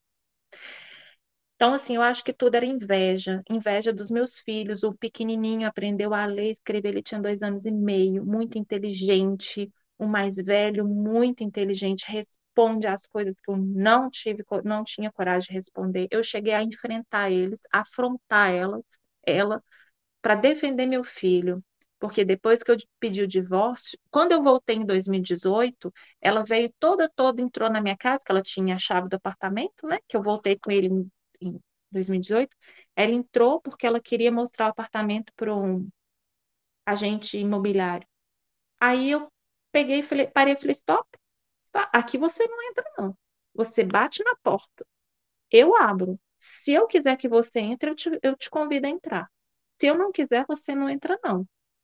Então você sai e bate na porta. Aí ela saiu, bateu na porta. Eu falei, você pode entrar para visitar o apartamento. Já você fica aqui, espera aqui na porta. E não deixei, não tinha mais contato. Quando eu pedi o divórcio, ela começou a ser muito mal educada, agressiva com meu filho. Você é gordo, você não vai comer isso porque você vai engordar. Você é feio, você é gordo, isso traumatizou meu filho, o mais velho, de um jeito incrível, incrível. E aí eu passei a deixar ela ver os meus filhos somente na minha presença. Então ela tinha que vir na minha casa para visitar meu filho, os meus filhos. Aí ela chegava com um tablet para cada um brincar, aí cada um brincando. E pronto, aí uma vez o mais velho falou assim: Olha, vovó, o que que você jantou hoje? Ela olhou para ele e falou assim: Não é da sua conta. Aí eu falei, você, fora da minha casa, o dia que você aprender a falar com meu filho, você volta. Na minha frente com meu filho, você não fala assim, não. Aí ela saiu. Na outra vez que ela estava lá, ela perguntou para ele, como é que tá na escola? Falou, né, com o mais velho. Aí ele falou assim, olha, tá bem, só que inglês eu não sou muito bom, não. Ela falou assim, enquanto você não aprender inglês, você não vai ser ninguém na vida. Eu falei, filho, você vai ser sim. Se você for feliz, já vai ser o suficiente. E se um dia eu errar na sua educação, você vira cozinheiro, que é o que o filho dela, não desprezando a profissão, porque eu sou da confeitaria, né? Mas, tipo assim, mostrar para ela que o filho dela também não fala inglês, né? Os meus hoje falam português também, mas eu era proibida de conversar em português com os meus filhos. Eu não podia. Nós estamos no meu país a gente fala português, a gente não fala português. Entendeu? Então, eu afrontei. Só que agora, Cris, por exemplo, é, eu tenho que correr atrás. Essa unidade onde eu te falei que eu fiz o palhacinho o quadro de palhaço de pano, eu tive que contactar o serviço novamente para fazer um laudo por escrito para mim, para falar que eu não estava no hospital psiquiátrico, porque ela espalha para todo mundo, ela tem um dossiê para apresentar o juiz, que é um dossiê falso, porque eles trabalham com gráfica, então eles fizeram papéis falsos para apresentar para o juiz, ela espalha para todo mundo que eu fiquei internada em hospital psiquiátrico várias vezes, que eu sou louca, e eu soube assim por uma outra amiga minha, por coincidência, sabe? Então, assim, eu tenho que correr atrás de provar por A mais B que eu não sou a errada.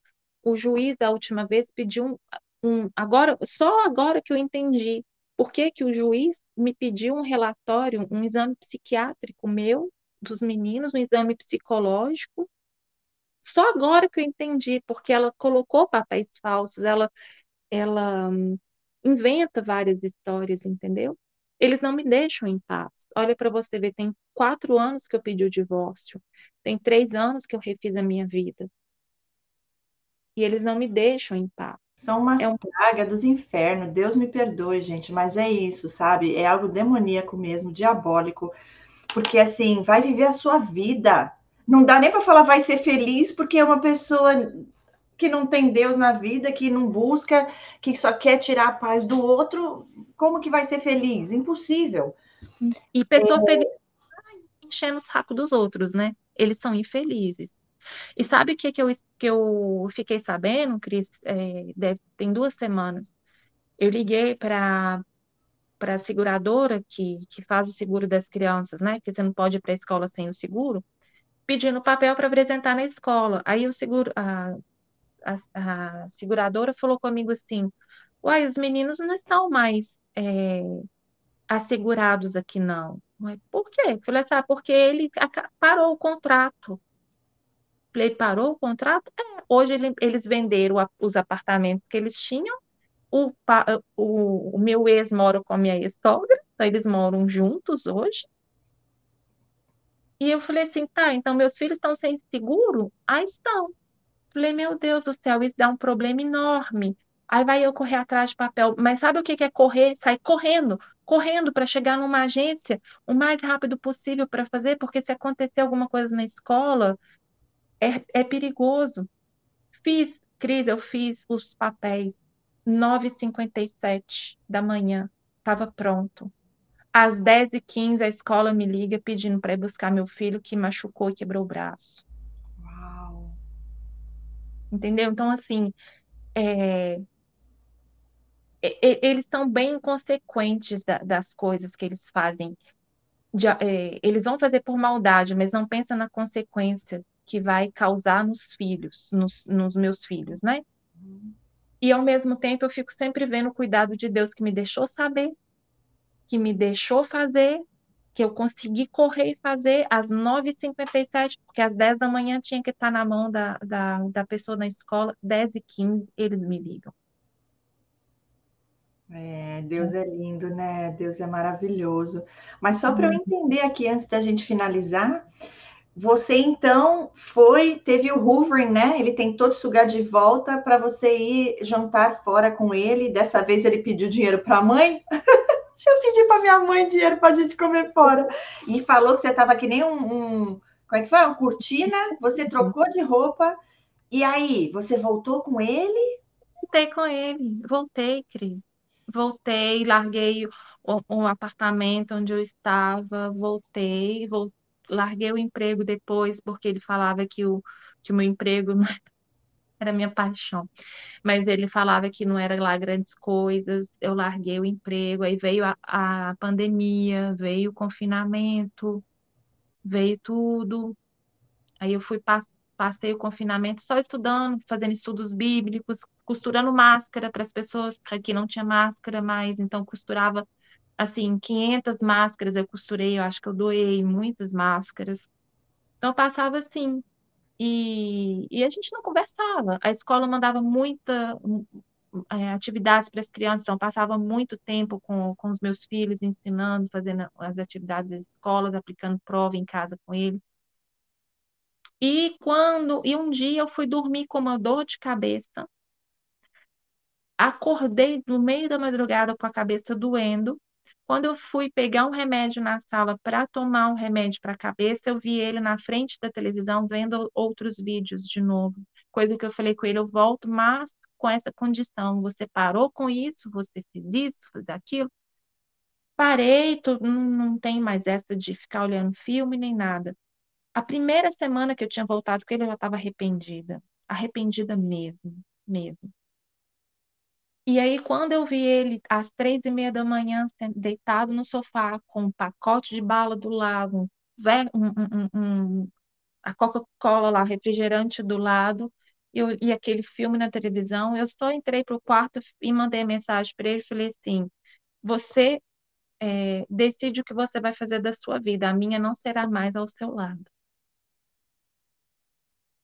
E sofri, Cris, eu sofri muito, eu chorei muito, eu não entendi o que estava acontecendo comigo, porque ao mesmo tempo que eu pedia a Deus para mudar ele, para mostrar para ele o caminho certo, porque eu já achava que podia mudar, mas Deus não muda quem não quer, né? Se você não quer, você não vai ser mudado. Se você não acredita em Deus, igual eu tentei mostrar para ele Deus, quem que era Deus, e ele fala comigo, eu não acredito em Deus porque meu pai morreu. Então tá, seu pai, a gente não é eterno, né? Nós não vamos ser, nós não somos eternos. Um dia vai. E o pai dele já era mais idoso. Aí eu, eu, eu fiquei naquela confusão, porque eu achava que Deus tinha me trazido para essa casa de novo, que ia restaurar meu casamento. Eu vi que não era aquilo, que eu ainda era infeliz. E um dia, e as minhas irmãs, que, que eu sempre conversava muito, eu não queria mais atender telefone, eu tomava remédio para dormir, eu dormia assim. Dormi 3 dias direto, eu acordava, eu tomava outro remédio, dormia, e deixava o mais velho tomando conta do mais novo, e fazia assim. Até que um dia eu tive que levantar para fazer uma encomenda, e chorava, chorava, chorava, e minha irmã falou assim: Deixa eu te ver, pelo menos, não precisa de você falar, eu só quero ver se você está bem. Eu abri a câmera para ela, ela viu o estado que eu estava, eu desliguei, e ela falou assim: Se eu conseguir falar com tal pessoa, que é uma pessoa que eu admiro muito, é da minha igreja, que tem um programa de televisão e tudo mais, uma mulher abençoada. Ela falou: se eu conseguir falar com ela, você aceita falar com ela? Eu falei: aceito. E aí essa pessoa me mandou uma mensagem e eu fui, expliquei para ela um pouco da minha situação, as gritarias, como é que estava em casa, porque ele virou um monstro depois que eu pedi o divórcio, ele virou um monstro. Aí ela virou para mim e falou assim: eu ordeno que você saia desse casamento. Casamento de Deus não é isso. E naquela hora ali eu me senti liberta. Eu falei, eu não tenho mais obrigação nenhuma de viver aqui. Eu não tenho mais. Não quero. Deus não quer isso para mim, não quer isso para os meus filhos. E assim foi aí que eu tive força para poder continuar a não cair nas provocações dele, porque ele era muito provocador, a mãe também muito provocadora. Tinha noites que eram muito difíceis, que eu contei com a coração de muitas pessoas aí no Brasil. Foi uma corrente maravilhosa, eu senti esse poder. E um dia que foi o ápice, né, das agressões, que eu chamei a polícia e tudo mais, eu tive que sair. Saí, fui dormir na casa dessa pessoa que eu estou hoje, que tinha pouco tempo que a gente estava junto. Não tinha intenção nenhuma de morar com ela, era uma coisa que eu não queria. E fui dormir, porque eu não tinha para onde ir, fui dormir na casa dele. E ele não me deixou voltar mais. Ele falou: Não, para lá você não volta, você vai, ele vai acabar te matando, te matando. E eu não voltei mais. E depois desse dia, eu falo, dia 2 de junho de 2021, nunca mais ele ligou para os filhos, nunca mais ele perguntou nada. Ele, assim, manda de 5 em 5 semanas. Como vão as crianças? Eu respondo a mesma coisa. Eles vão bem. Eu sei que você gosta de rir. Uma vez, a última vez ele mandou, eu quero news das crianças. Aí eu coloquei, eles vão good, good. Só isso, para poder encher o saco dele também, sabe?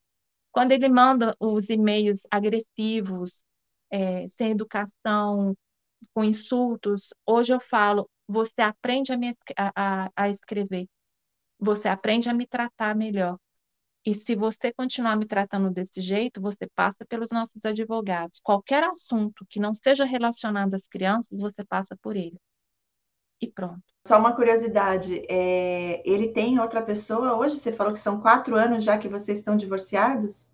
Sim, eu não sei, Cris, sinceramente, eu não procurei saber mais nada dele.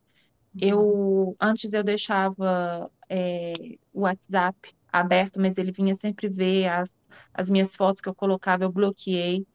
Ele não tem rede social e eu bloqueei todas as pessoas da família dele. Uhum. Eu não tenho contato com ninguém, ninguém, ninguém, ninguém E mesmo. a velha bruxa não quer saber dos netos? Não tenta ver? Não. Nunca mais ligou, nunca mais. Olha, isso é libertação de Deus na sua vida e na vida dos seus filhos. Ele vê os filhos? Ele não busca os filhos para ver? Tipo assim, normalmente tem um fim de semana ou um dia da semana? Não, aqui tem dois juízes diferentes. Aqui tem o juiz que cuida, da proteção das crianças e tem o juiz que cuida do que é família, pensão e essas coisas. Eu escrevi uma carta para o juiz que cuida só das crianças, relatei o que estava acontecendo, isso no final de 2020, foi uma decisão muito difícil de ser tomada. Em fevereiro começou uma investigação, durou um ano. Eu tenho esse relatório, para mim é um troféu. E nesse relatório relata que ele é uma pessoa narcisista, que ele não aceita, que ele é manipulador, ele não consegue se desvincular, fazer tipo assim, filhos é uma coisa, ex-mulher é outra. Enquanto comigo eu sou uma pessoa centrada, traumatizada, mas que sempre estou tentando evoluir para continuar a educação dos meus filhos e que comigo eles estão bem. Aí o juiz, um ano depois dessa investigação, nós passamos no juiz, ele julgou, ele falou, olha, você não vai ficar com as crianças, não vai ver as crianças, você vai fazer um tratamento psiquiátrico. Ele não fez, não fez. Ele falou assim, eu só não tiro a sua autoridade de pai, né, dos papéis, com medo do que você pode fazer com ela. Então, ele deixou a autoridade. E aí, quando nós passamos no juiz para o divórcio, que ainda não saiu, mas foi logo depois, só para fazer, tipo assim, um pré-divórcio, né?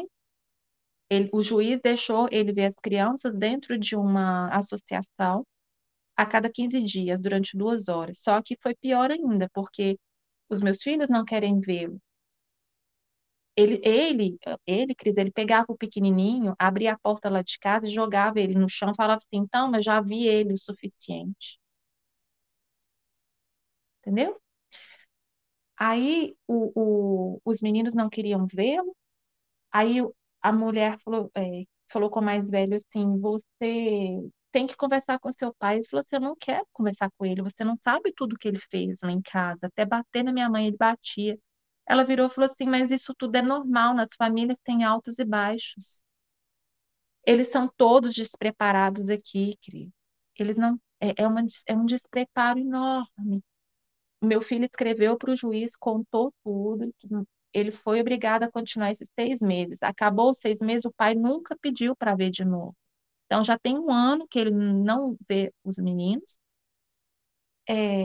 Ainda sou vigiada, né, entre aspas, por assistentes sociais que vêm aqui em casa saber como é que eu tô, se eu sou uma boa mãe ou não. Eles têm contato com ele, então, assim, eu não sei como é que tá, não quero saber, sinceramente. Eu sei que semana que vem eu vou ter o relatório, a assistente social vai me mostrar o relatório que vai ser enviado para o juiz. Isso pode durar até os meus filhos ficarem maiores de idade. Eu não tenho controle sobre isso. Mas o juiz vai decidir dia 6 de novembro, o juiz vai decidir se ele tem direito de ver as crianças ou não, e vai decidir se o divórcio vai sair ou não. Entendeu? É bem complicado. Sim, caramba, então ainda não foi concretizado o divórcio. Interessante, gente. Mas olha, o pior já passou. Eu creio, né? Você está livre aí, Deus está guardando você, sua família, seus filhos. Não foi fácil e Deus ele transforma em bênção tudo aquilo que tentam trazer de maldição e fica aqui o seu testemunho para ajudar outras pessoas, né, que possam estar passando aí pelo mesmo e ou já passaram e precisam dessa confirmação. Deus cuida dos seus, embora tenham, né, momentos que a gente passe aflições. Deus está sempre cuidando e enviando seus anjos para nos proteger, né? Então, assim, eu te agradeço, né, de todo o coração e gostaria de pedir para você, se você puder deixar uma mensagem aqui para as pessoas, a intenção no seu coração, você conversou, né, comigo, é que as pessoas precisam ter essa consciência e não pensar que, porque é uma senhora, lógico, a gente aprendeu isso diante de Deus, que a gente deve respeitar os mais velhos, mas essa pessoa também tem que ter respeito por você, não é porque ela é mais velha que ela pode te abusar e passar por cima de você e tá tudo certo e você vai aceitar e não vai se posicionar, né? Então, assim, o que você quiser Exatamente. deixar de mensagem aqui para as pessoas, fica à vontade, viu? Olha, Obrigada. eu gostaria com esse meu relato é que cada pessoa não deixasse passar as primeiras bandeiras vermelhas que a gente tem, os primeiros alertas. Porque, por exemplo, eu falei, olha, um cara de 40 anos vai pedir dinheiro para a mãe que fala comigo, olha, o filho é meu, eu coloco o tanto que eu quiser de gasolina, aquilo tudo ficou marcado na minha cabeça. E eu não entendi o porquê, né? Eu não era desse jeito, eu não tinha uma família assim. Então, não deixem passar esses, essas coisinhas que a gente acha que é mínima. Não, é Deus mostrando. Quando a gente tem uma dúvida, é que não é para ser, não é bom. O amor não dói, o amor não tem, é, ele não tem desconfiança. O amor, ele não machuca. O amor vem te acrescentar, o amor vem te acolher, te fazer crescer. Ele não te diminui hora nenhuma. Então, se doeu, não é amor. Se a palavra feriu, não tem respeito, não tem amor. E a gente tem que se amar. O que essa pessoa de Deus falou comigo no telefone, que era para eu sair do casamento, ela falou uma coisa que me marcou muito. Ela falou assim: olha, nos ensinamentos de Jesus, ele fala para você amar o próximo como a ti mesmo. Você está se amando? Você aceitar isso é amar? Não é se amar. Então, independente daquela criação que a gente teve, eu tenho as minhas feridas, eu sei o porquê eu sempre procurei relacionamentos assim, onde eu precisava ser amada, não precisava de amar, porque eu não fui amada, eu não fui. Então, assim, eu não me senti amada. Talvez eu tenha sido amada, mas eu não me senti amada. Mas Deus ama a gente, então a gente tem que ter primeiro esse amor de Deus, esse amor de que você se ama. Se Deus te ama, você se ama. E aí sim você é capaz de amar o outro, né? E não deixa hora nenhuma palavras ferirem e saem fora. Olha, eu não acreditava mais no amor, eu achava que ia passar minha vida sozinha. E Deus, com todo o seu cuidado, foi lá e colocou a pessoa na minha vida, me mostrando quem seria antes, me fazendo ter amor por ela, que eu lembro direitinho desse amanhecer do sol, que Deus colocou o amor que eu tenho por essa pessoa no meu coração. Então, assim, Deus tem um amor pra gente, um companheiro pra gente. Ele tem, mas a gente tem que buscar primeiro a Deus, para que Ele possa nos abençoar depois. O meu casamento não era abençoado, eu sei que não era. Eu insistia numa coisa onde eu achava que aquilo ali era certo. Não é porque uma pessoa é idosa que ela ficou boazinha. Minha sogra sempre foi ruim a vida inteira. Não é porque ela uma pessoa virou idosa que ela vai virar boazinha automaticamente. Não, não. Narcisista envelhece. E acho que quanto mais ele envelhece, pior eles ficam. Porque vai acabando a beleza, vai acabando a energia, vai acabando a, a energia para ir lá e conquistar e sugar outro. Eu era o alimento. Ele, para mim, ele era o caçador de suprimento para a mãe. Ele me jogou lá na mãe dele. Toma, mãe, seu suprimento. E meus filhos foram suprimentos. Hoje nós não somos mais. Não somos, em nome de Jesus. E esse divórcio vai sair. E se Deus quiser, dia 6 a juíza também, Deus vai iluminar a cabeça dela para falar assim: olha, não vou deixar você ver seus filhos, porque Ele quer pegar os meninos. Ele quer pegar um no final de semana, num sábado, para passar o dia inteiro com o outro, e 2 sábados depois pegar um. Ele não quer nem pegar os filhos juntos. Entendeu? Não tem amor, não tem interesse, nunca perguntou. Eles estão precisando de alguma coisa? Nada. nada. Uma vez eu falei, olha, eles não têm leite para beber. Você tem que, você que se vira aí para ir trabalhar, vai trabalhar e tem dinheiro, e tem dinheiro. Eu nunca pedi nada, eu vivia com roupa rasgada, entendeu? E a gente não merece isso. A gente não merece. A gente merece ser amado. A gente merece olhar no espelho e olhar e falar assim, olha, eu te admiro, eu cuido de você. É isso. A gente tem que se amar e cuidar da gente, para depois aceitar ser amado e cuidado. Que lindo, que lindo. Nossa, Deus te abençoe grandemente por esse momento aqui que você se prontificou a estar dando seu relato, seu testemunho muito forte. E eu tenho visto várias situações e é algo assim realmente que acaba destruindo relacionamentos, né? Porque eles vêm para destruir mesmo, roubar, matar e destruir. E achei muito forte você falar que ele era caçador de suprimentos para essa mãe. É exatamente isso. Meu pai do céu, surreal. Uhum. Era o que eu senti, acho que foi o que Deus pediu para falar, o Espírito Santo pediu para falar. Ele era caçador de suprimento para a mãe dele. Eu me sentia exatamente isso. É, mas Exatamente. Deus libertou vocês para a honra e glória dele, e você hoje aqui está dando esse testemunho.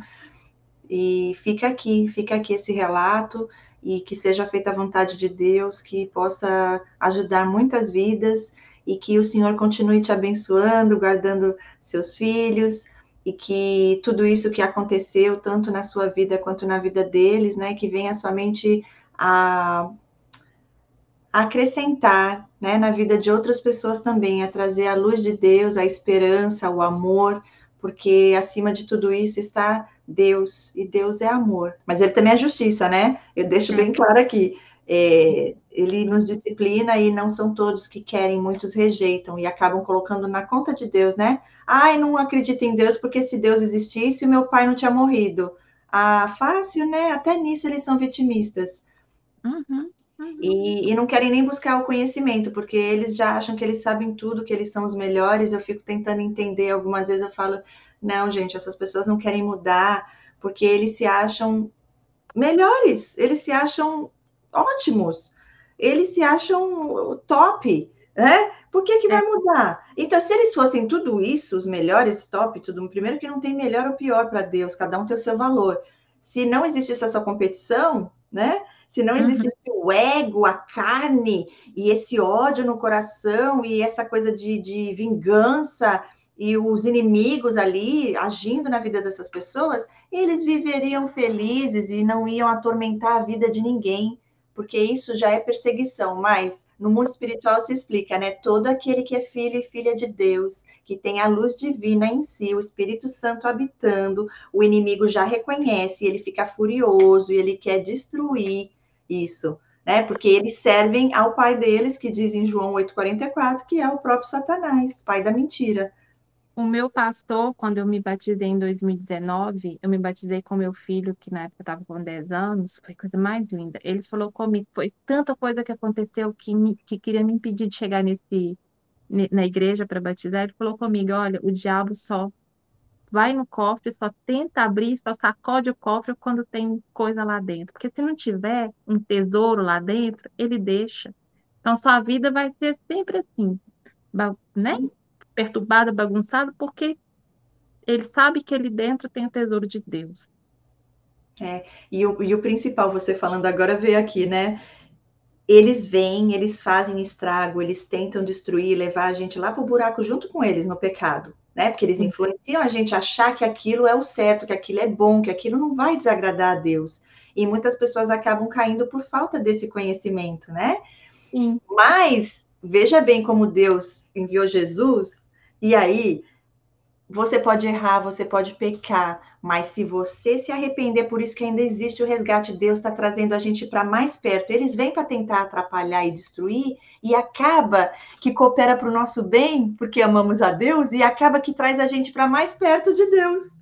E Sim. aí eles assistem de camarote, vendo nós todos vivendo o propósito maior que Deus tem para nossas vidas, a vida abundante que Ele nos prometeu.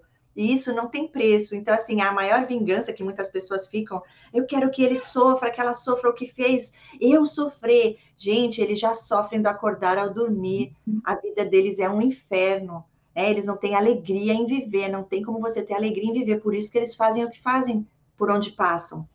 Mas nós sim, né? Podemos nos arrepender e queremos evoluir e ser pessoas cada vez melhores para a honra e glória de Deus. É você ser feliz, você continuar no seu caminho e eles, eles verem que não conseguiram destruir. No meu caso, eles não conseguiram. Eu desenvolvi uma doença autoimune bem grave, mas eu sempre, quando eu estava morando lá, eu tive várias crises. Eu não tive mais. Eu falo, eu tenho lúpus, mas o lúpus não me tem. Não tenho mais. Eu vivo sem tomar remédio, eu vivo bem. Eu vivo bem, porque eu tenho Deus no meu coração, na minha vida. Glória a Deus por isso, glória a Deus por isso. É isso, gente. E no fim, assim, o que mais importa é a nossa salvação, né? Porque aqui é passageiro, É, mas a eternidade já nos foi dada e ela é garantida para a honra e glória de Deus. E eu fico aqui com amor no coração e gratidão no coração pela sua vida e por tudo que você compartilhou aqui com a gente. Que Deus te abençoe muito, muito, amém. muito Deus mais. continue te abençoando, Cris, levando cada vez mais testemunhos, libertação. Eu já me libertei de várias coisas assistindo os seus vídeos, entendi várias outras. Então, assim, que ele continue te abençoando, que você continue abençoando a vida de cada pessoa e que você seja sempre essa luz na nossa vida, tá bom? Amém. Obrigada, obrigada pelo carinho. Fiquem com Deus, todos que estão aqui. Obrigada por estarem assistindo. Compartilhem para que mais e mais pessoas possam, né, conhecer de que isso existe, conhecer sobre esse transtorno, que eu digo que é um transtorno no caráter. Eu sempre falo da parte espiritual porque é lá onde tudo se encaixa e faz sentido de verdade para essa parte maldosa, porque uma pessoa nascer com um problema, né, a pessoa às vezes nasce sem um braço, nasce sem, né, algum órgão, mas isso não afeta o caráter da pessoa. Então é diferente, a gente não pode ignorar isso, se explica no espiritual, na palavra de Deus. E a verdade que está lá é a verdade que nos liberta, não só no conhecimento, para identificar essas pessoas e saber de verdade com quem a gente está lidando, mas principalmente para a gente entender que é Deus que tem que estar acima de tudo, em primeiro lugar em nossas vidas. Caso contrário, eles entram nas brechas, naquilo que ainda não foi suprido por Deus. Mas é um processo, né? Deus olha a intenção do coração e graças a Deus nós temos uma intenção boa e ele sabe disso e teve misericórdia de nós. E estamos aqui firmes e fortes, cada vez mais fortes, porque hoje temos essa revelação, porque Deus nos concedeu isso. É isso, gente. Deus abençoe a todos. Muito obrigada mais uma vez e a gente se vê em breve no próximo relato aqui no canal. Beijinhos. Beijos, tchau. Tchau. Obrigada.